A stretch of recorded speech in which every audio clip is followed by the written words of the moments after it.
My name's Darrell Burnette. I'm 84 years old, and my grandson Evan brought me this little video audio camera set up here a week or so ago and asked me if I'd record a few things and tell a few stories about when I grew up in Westmoreland, California. I was born in Brawley on November 27th, 1929, and I was born in a house just a block or two north of the old Brawley High School football field. And it was not a doctor's office or a hospital, it was just simply a home where women went to deliver their babies. And a doctor by the name of Dunham delivered me. And that house where I was born was still standing when I worked for the gas company. When I was a field planner, I had an order to see about running a gas service to that house. But I'm sure it's gone now. The whole area in that vicinity has totally changed from what it used to be. But in telling these stories, you'll have to bear with me. I don't know if I can keep things completely in order as they transpired or not. But nonetheless, I'm gonna try and think up some of the things that happened to me in my early days, some of the things that transpired, some of the things I was involved in. And in telling these stories, you need to keep in mind that that period of time that we're talking about, there was a great gulf fixed between rules and regulations and safety codes and conduct and laws and regulations then compared to what we live under today. And some of the things that we were involved in those days, they may put you in prison today for doing such things, but nonetheless, you need to keep that in mind. And my earliest memories are when I was about 2 years old. We lived in a shanty, and I mean a shanty, about 1 mile west of Westmoreland and about a half a mile north on, I believe, what would be Trifolium 6 Canal today. And at that particular place, there was some sand hills still existing about 100 yards north of the house, probably covered 2 or 3 acres, probably 30 or 40 feet tall, grown up with a common desert brush. But in regards to sand hills, when I was growing up around Westmoreland anyway, there were several places where when the ground was level, there'd be a huge sand hill someplace in the 80 or the 160 acres. And rather than pull it down and level it, they just left them standing. And when I grew up, there were several fields around Westmoreland that still had a big sand hill someplace in the field. And some of them, of course, covered with brush and in some cases mesquite trees growing on them. And during that period of time, the house that my family lived in out at the old Hall Dairy there, rented from the Hall family. When I was growing up, that 160 acres right south across the road from the Hall Dairy was still desert and sand hills. Some quite huge sand hills in there. And it was quite a place for kids to go and play, and the horseback riders to ride their horses. And there was an area south of town about 2 miles on Monty Road. There was probably about 160 acres of sand dunes remaining there. And when I was in high school, all the hot rodders and the kids with stripped down Model Ts and Model A Fords used to go to those sand hills and drive their vehicles around in the sand hills there. And of course, those are all gone now. And also at that place, the first place I remember, there were many homes in the early days of Imperial Valley that had arbors attached someplace to the house, usually in the rear. And this house had an arbor attached to the rear, and it was covered with a tule mat. It's what they were called in those days. And I'm sure that they have totally disappeared from Imperial Valley. Very few people would know what a tule mat was in those days. But they were a big, heavy mat, and they were made out of tules. And they were put together in such a way that ended up being about 4 inches thick. And they bundle those tules in bundles and then wired them together, and they ended up with a big, thick, heavy shade that they put over the arbors to protect from the sun. And they were large and heavy and cumbersome things. Quite a few old homes in the early days had an arbor on the outside the house covered with a tule mat. And also at that place, back in behind, there was a packing shed. And all I can remember about it is that at certain times they would pack tomatoes there, and I remember that especially because we had a good family friends lived in Westmoreland there by the name of Fox. He was a watermelon grower and a farmer, had several kids our age, and Mrs. Fox packed watermelons occasionally at that shed behind that house. Also, we had an old dog when we lived at that house. My dad did. And he'd feed that old dog a spoonful of peanut butter. And he got the biggest kick out of watching that dog eat that peanut butter. And also one time, I remember when we lived at that place, my dad brought a jackrabbit home in a gunny sack, a live jackrabbit. Turned that jackrabbit loose in that gunny sack in the front yard, and we got a big kick of that rabbit jumping all over the yard in that gunny sack. And it was also at that place that I'm not sure what my dad did. I know he drove Caterpillar a period of time while we lived at that place, and he may have farmed that piece of ground that we lived on, because I remember him irrigating that piece of ground a time or two. And it was in December, it was freezing cold, and my dad had a big head of water coming out of the canal going down the head ditch. And my Uncle R.J.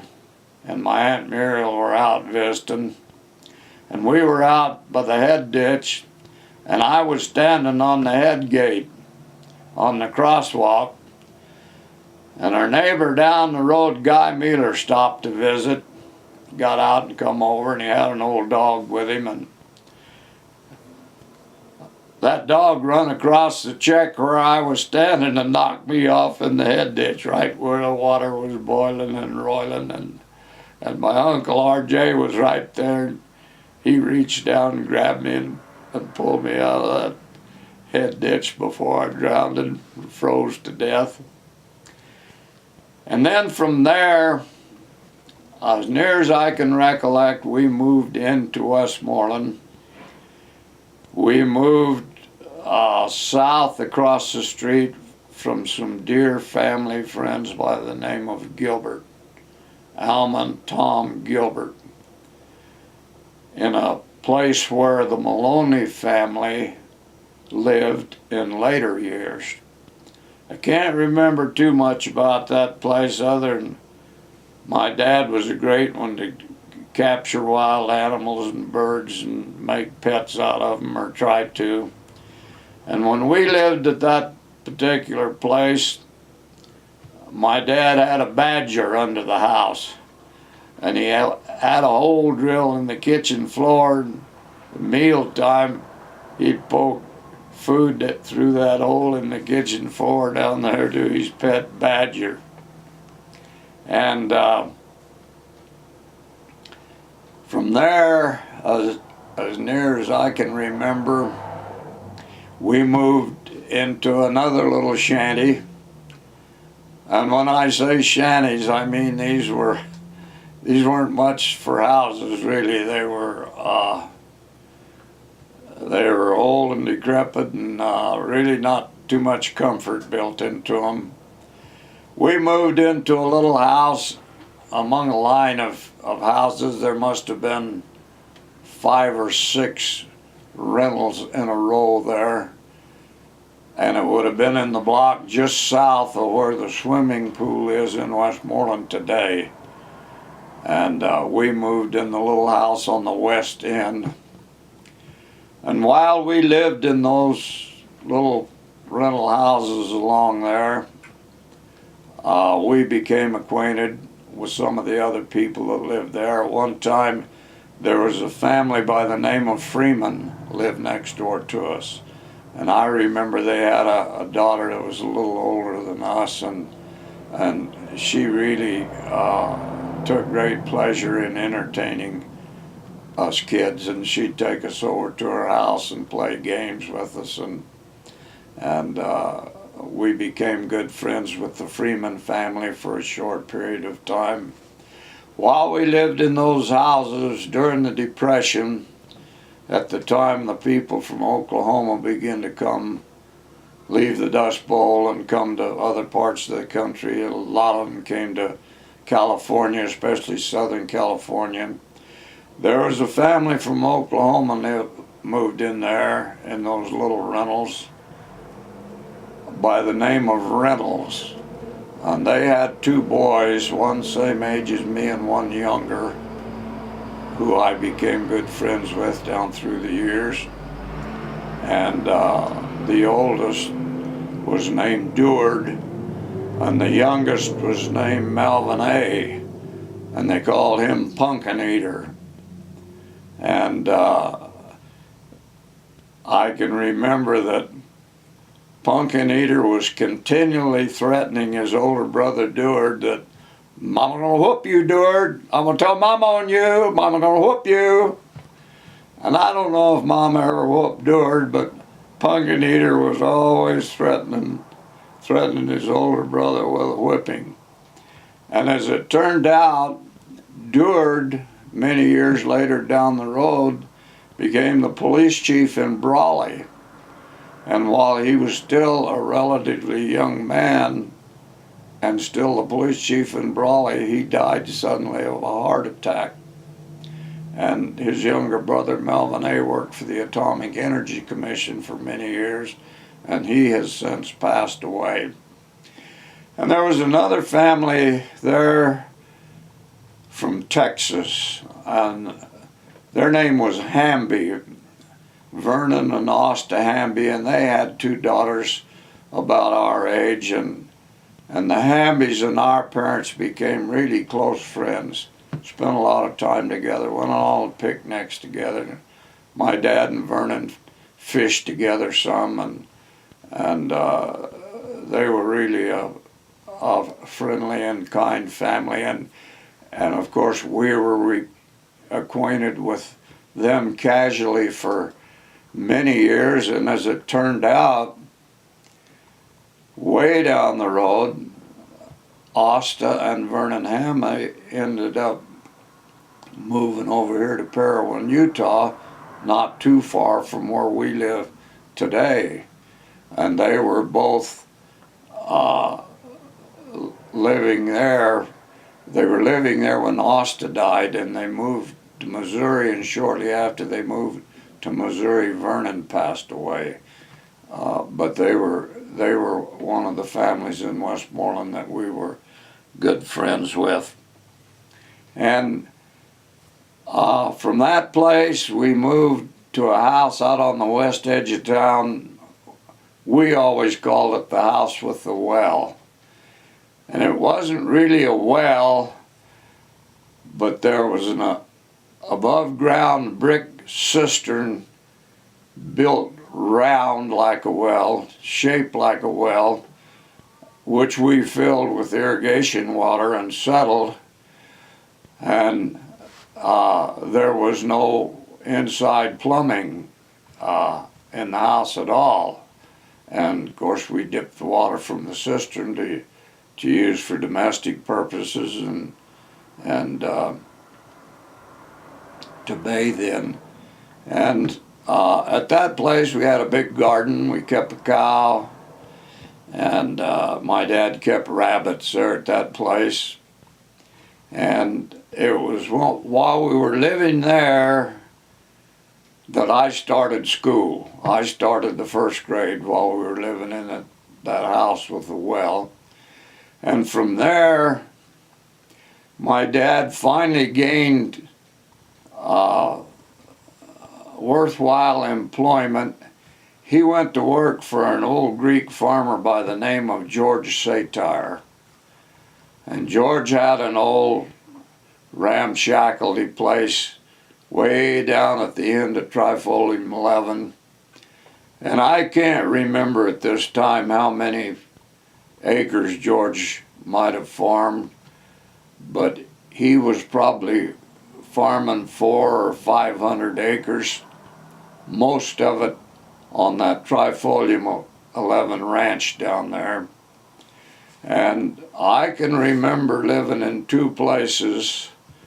The first little shanty I told about, west of Westmoreland, had no indoor plumbing and had no electricity. And when we moved out to the Satyr home place, there was no electricity and there was no inside plumbing. However, while we were living at that house, the Imperial Irrigation had an expanded program going whereby they were extending more and more electricity into the rural areas and making it available to people that lived out in the country. And while we were living there, they ran electricity to that house, and so we did end up with electric lights and a refrigerator. But at any rate, there was no electricity and no indoor plumbing when we moved there. Had an outhouse, and in both of those places, my dad had two 50-gallon barrels on the ditch bank. And this was at a time when all the impoundments on the upper Colorado River had not been completed yet. And the irrigation canals in the 30s and early 40s in Imperial Valley all ran extremely muddy. They were all full of sediment. And my dad would take a bucket and dip that muddy water out of the canal, fill those two 50-gallon barrels up, and when the water settled, he'd dip the water off to bring to the house. And for drinking water, my dad had a great big olla, big red clay olla with a spigot at the bottom. And underneath that, in a container, he had a sandstone filter. And that water would drip out of the clay olla onto the sandstone filter, go through that sandstone filter into another container, and that's the water we drank. And the health department would imprison you today for for drinking that kind of water, but that's as pure water as we got to drink when we lived at those places. And if my memory serves me correctly, it never had any effect on us. We never had any ill effects whatsoever from drinking that filtered, muddy ditch water. Didn't harm us at all. And when the ditch was checked up and the weather was warm, we also swam in the ditch there. The whole family swam in the ditch there in that muddy water. But when we lived at that place, of course, we had kerosene lamps. My mother cooked on an old flame-o stove. And my dad had a big screen porch. My dad put the beds up on blocks in the summertime so the beds would be up even with the screen windows. Open the windows, got too hot, you wet a sheet and wring it out and put a sheet over you. But we survived every bit of it. And my folks, my dad especially, was really ingenious about coming up with entertaining things to do. And we'd gather around the kitchen table in the evening, and my mother and dad had more games and contests and things to entertain the family and the kids. And in spite of the lack of TV and radio, we never wanted for something to entertain ourselves. And at that place, our cistern was a great big square concrete cistern, quite a ways out in back of the house. And we had a Japanese neighbor 3 or 4 miles away, had a stock pond with bluegill in it, and he brought a bunch of bluegill up there and gave them to my dad. And my dad put bluegill in that big settling pond there. And he wouldn't let us kids fish for them and catch them, but we all kept a great big cork out there at the cistern with a string on it about 1 foot long. And we'd catch insects and big grasshoppers and tie them onto that string and throw them corks in there. Watch those bluegill tow those corks around the cistern. And we got about as much kick out of that as fishing for them with a hook and a line. And my dad done all the maintenance out there. He was a good mechanic and had a couple of caterpillars. And as I remember, the caterpillars in the early days, they didn't even have tops on them, a lot of them, much less an air-conditioned cab. And of course, in the hot weather, summertime, most of the caterpillar farm work was done at night, and my dad spent a lot of hours on a caterpillar at night. But my dad was evidently a good mechanic because he maintained all the equipment out there. And when we lived at that place, across the road on the west was all sand dunes and desert, had never been leveled. And that particular section of country down there was noted for huge western diamondback rattlesnakes. And when we moved in that home, somebody had tacked 2 or 3 big diamondback skins on the wall in the house. And they were about 4.5, 5 feet long and about 6 or 7 inches wide. They're monstrous things. And occasionally we ran into those big diamondbacks, and people find this hard to believe, but we kept a hoe leaning against the corner of the house, and when you went to the toilet, went to the outhouse, you took that hoe with you in case you encountered a rattlesnake.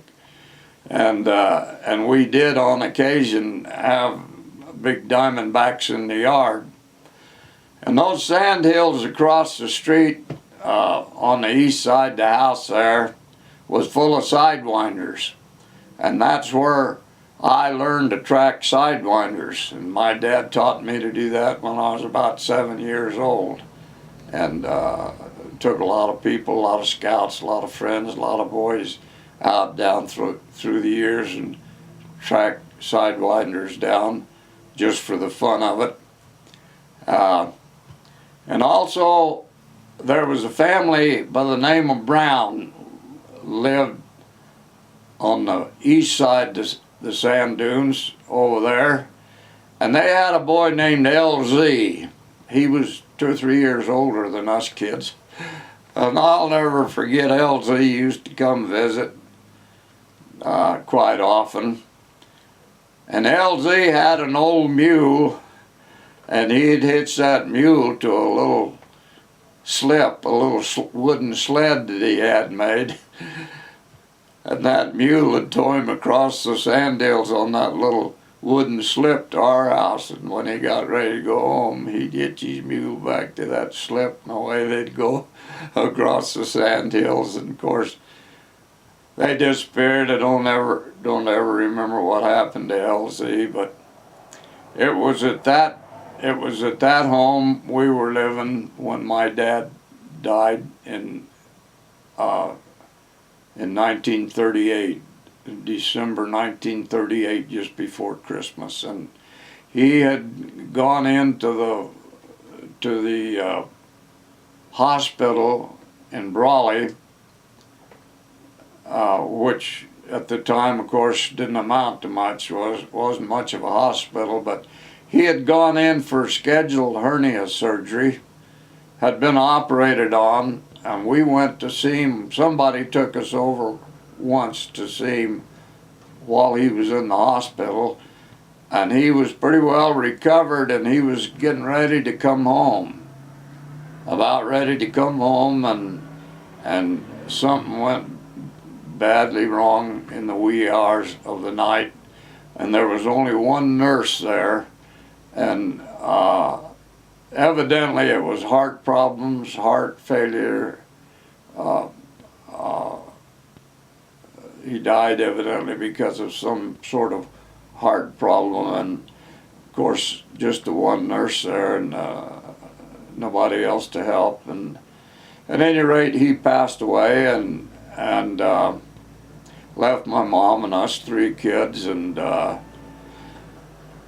we ended up moving into Westmoreland and had some pretty tough times for a while, but had some good friends, the Foxes and the Gilberts and the Walkers and the Sons and several other families that helped us and looked after us. And we were without a vehicle for a good many years, several years after my dad died, and any time we got to go anyplace or had to go anyplace, somebody else took us. And in most cases it was Alma Gilbert. And Alma Gilbert did take our family many, many places to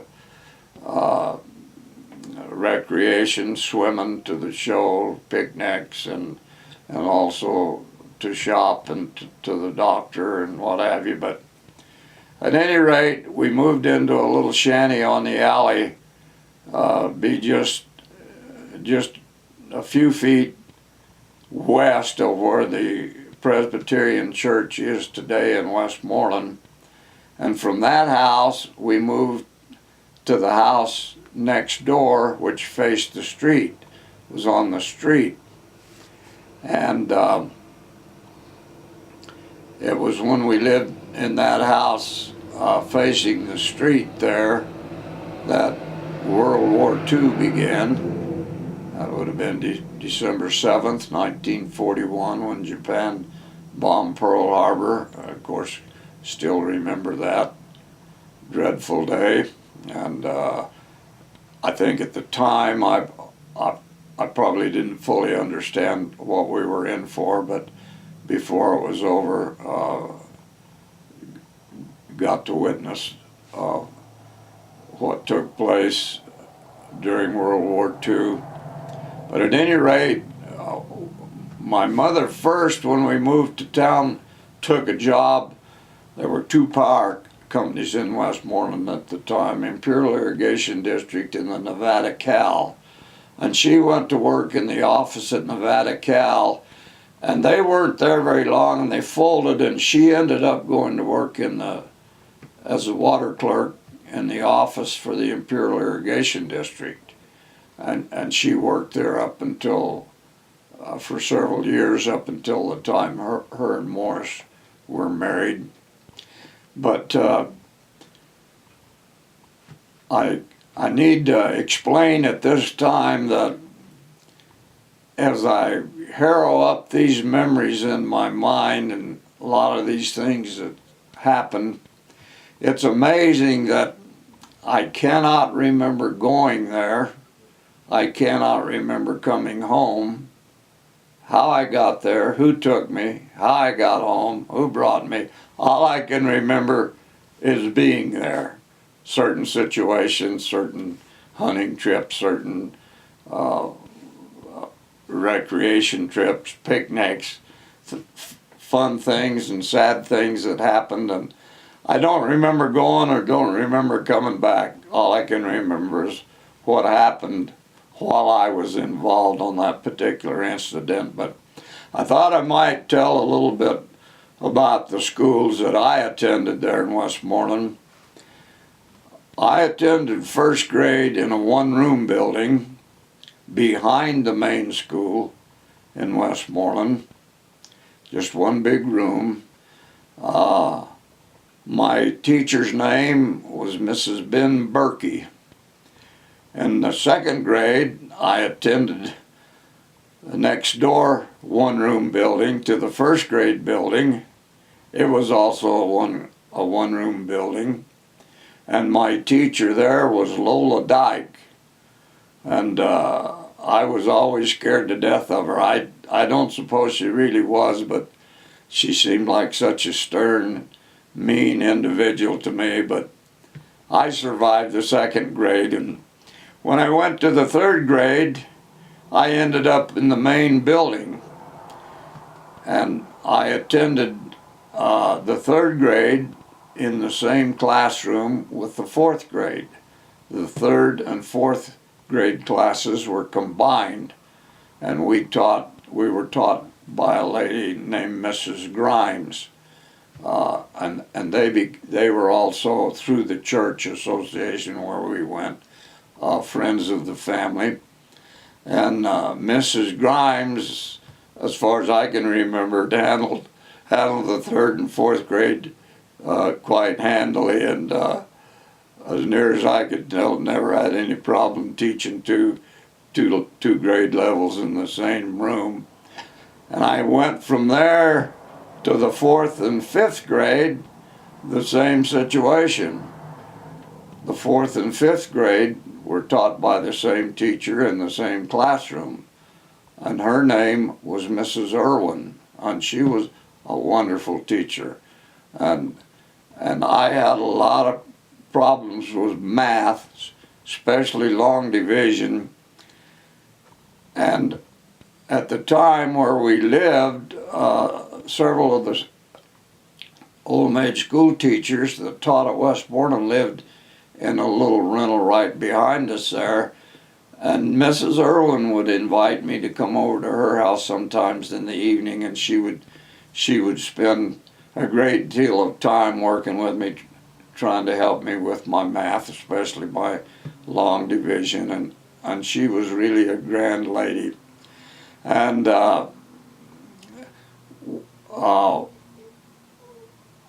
when I got to the seventh grade, I had a teacher named Mrs. Zencan, and she taught the seventh grade only. When I started the eighth grade, we had a new teacher. First time he'd ever taught there, his first year to teach in Westmoreland, and he was only there about a week or 10 days, And I, to this day, don't know what happened, but they run him off. They canned him. He was just there a few days, and boom, he was gone. And it was during World War II, and the principal at that time was a man named James Monroe. And Mr. Monroe took over our 8th grade class, and I think there were 15 of us, 10 girls and I think 5 boys in our 8th grade class. And he was a very patriotic man, supported the war and the war effort and the troops. And occasionally he had to go to the county school board headquarters in El Centro for business. And when he did, he would ride his bicycle 21 miles to the county school board office and 21 miles back. And he had a lot of other responsibilities, a lot of other things to do. And he would come in the morning and he would assign us our work for the entire day and leave, and we wouldn't see him anymore. And people today, I suppose, find this hard to believe, that a teacher could actually come in the room in the morning, assign the work, and leave, and not worry about it. And as my memory serves me, there was never, ever any discipline problem. Nobody got out of line. There were no smart alecks. There was no monkey business. There was no hanky-panky. We did what Mr. Monroe assigned us to do that day, and that's all there was to it. And before the year was over, they hired a teacher there, a woman that lived in Westmoreland. Her name was Mrs. Starr.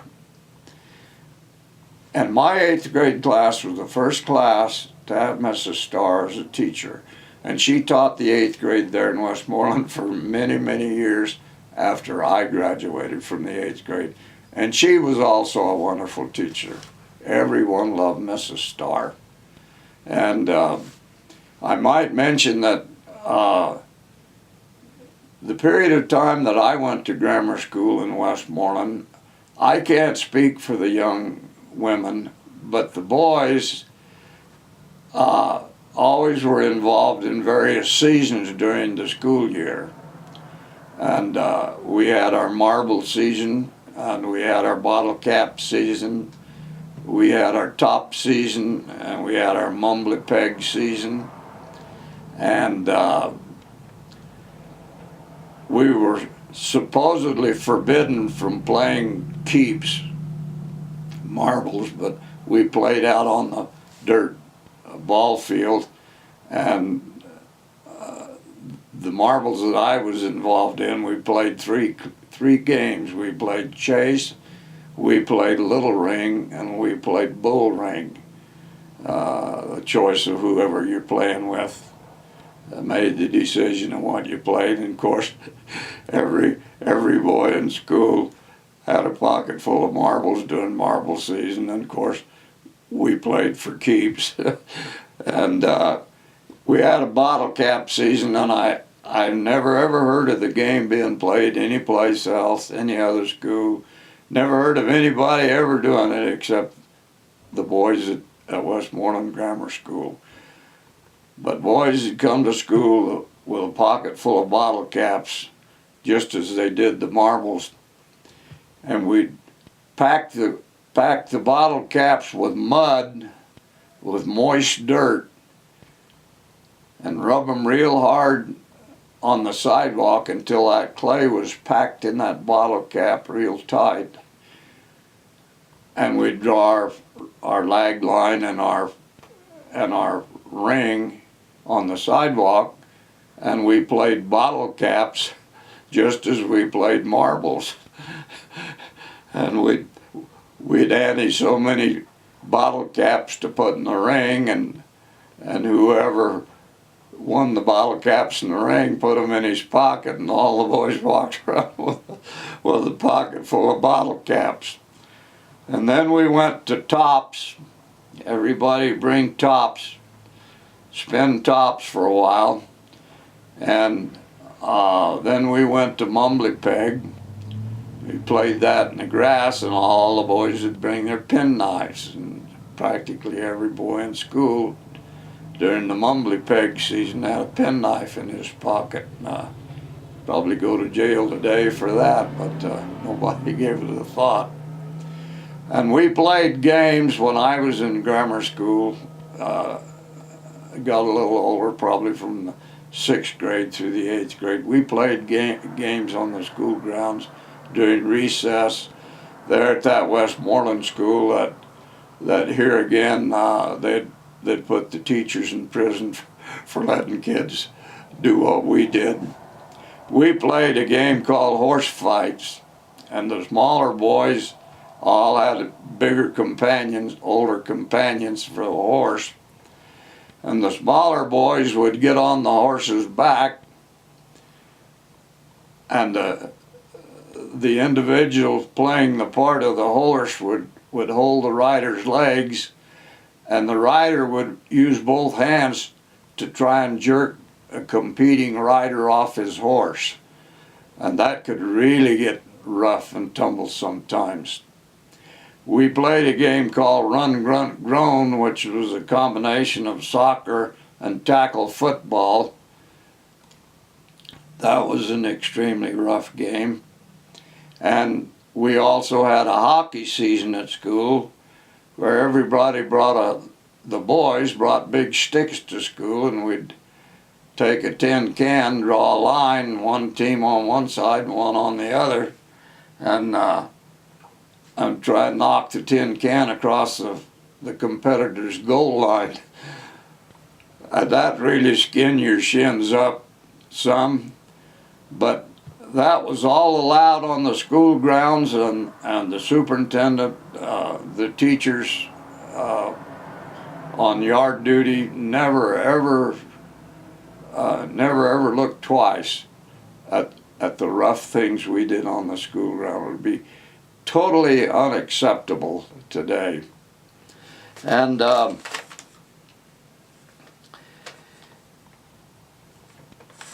might mention that while we were living in the house where we were living when World War II started, I got burned real bad there. We didn't have a hot water heater, and my mother heated bath water in a pan on a flame-low stove, and she'd heated a big pan of water and set it in the bathroom. It was scalding hot, boiling hot, and I somehow went in there to get undressed to take my bath, and I kind of stumbled backwards, and I put my right foot down in that bucket of scalding water, and I was burnt bad, real bad, 3rd-degree burns of my entire foot clear up to my ankle bone.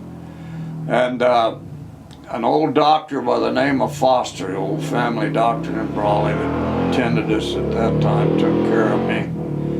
And I remember that Alma Gilbert took me and my mother every single night, for a good many, I don't know how long, a good many days, maybe even weeks, over to Brawley to Dr. Foster's office. And it was always later in the evening. And Dr. Foster would labor over my foot, and he'd have to cut all the burnt and dead skin off that peeled off every day. And it'd take him a tremendous amount of time sometimes just to get the bandage off before he even begin to work on my foot, put a new bandage on. And I was on crutches for quite a period of time, but that old doctor got me healed up, and I got over that without any ill effects. But then we went into the World War II years, and at the very beginning of World War II, it was pretty sad and blue. We were in pretty bad shape all over the world, but that slowly turned around as we got our feet under us and got our defense plants going, and got everything under control. And of course, I was still in high school when World War II ended. I was only 15 years old, but of course we did have a lot of acquaintances and people we knew